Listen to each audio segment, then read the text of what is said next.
Hi, I'm Jason, and this is the Cultural Breakdown. So the Call of Duty story has kind of grown a little bit since my last video. TimTheTatman asks for Call of Duty Operator Bundle to be removed, and this is following Call of Duty removing Nickmercs Operator Bundle. So YouTube personality TimTheTatman has asked for his Call of Duty Operator Bundle to be removed following Activision's delisting of Nickmercs Operating Bundle on the heels of the streamer's anti-LGBTQIA plus comments. All right, this is what the comments are just really quickly. A school board in California was voting to have LGBTQIA plus stuff taught in their schools. Parents didn't of kids at that school didn't want that happening, so they're protesting against it. Then people from outside the state, activists and things like that, some of them have been violent in the past and been involved in riots, came in, and then a riot started.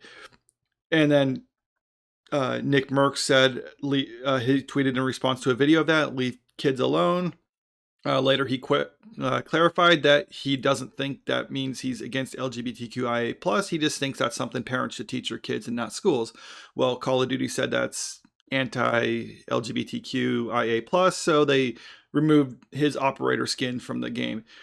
And then TimTheTatman, a friend of Nickmercs, has said, hey, if you're going to remove his, remove mine. And he's a pretty big streamer for people who don't know. He mostly does it in first-person shooters, and recently he previously signed an exclusive deal with YouTube. Yeah, that was in 2021, so a couple years ago.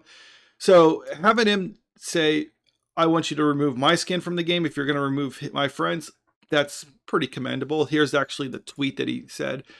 Nickmercs has been my friend for years. We went in getting our COD operator together. It feels wrong for me to have mine and him no longer have his. In support of my friend, please remove the TimTheTatman bundle.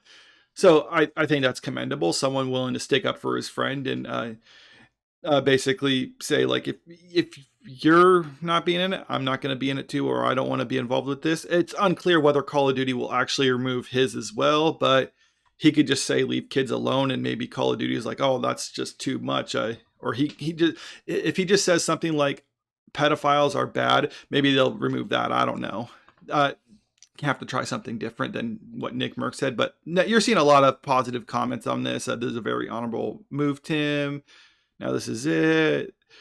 Based, Tim, you are a walking WF cancel culture. So yeah, just a lot of people in support of this move right here.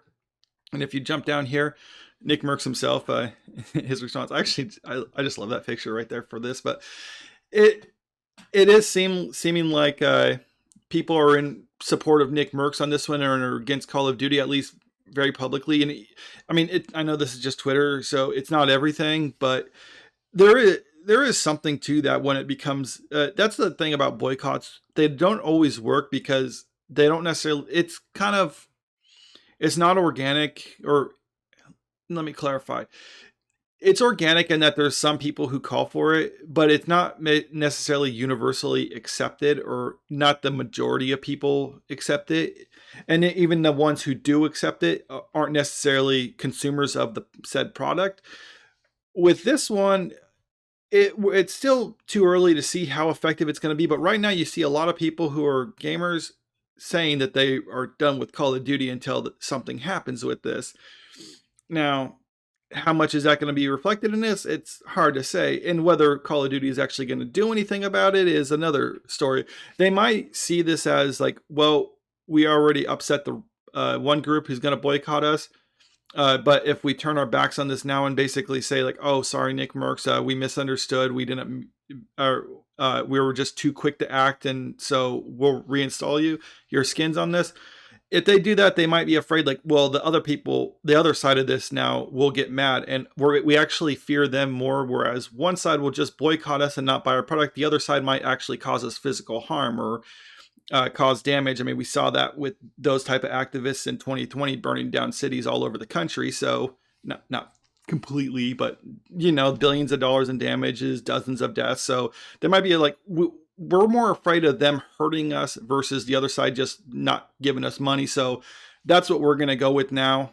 And I mean, I think this is avoidable. Like I said, if they do apologize and come back and say like it was just a misunderstanding, then I think this would be over with right now. But it doesn't look like they're going to do that. I think people, when they made a mistake, it's really hard to accept that you are wrong and that you made a mistake.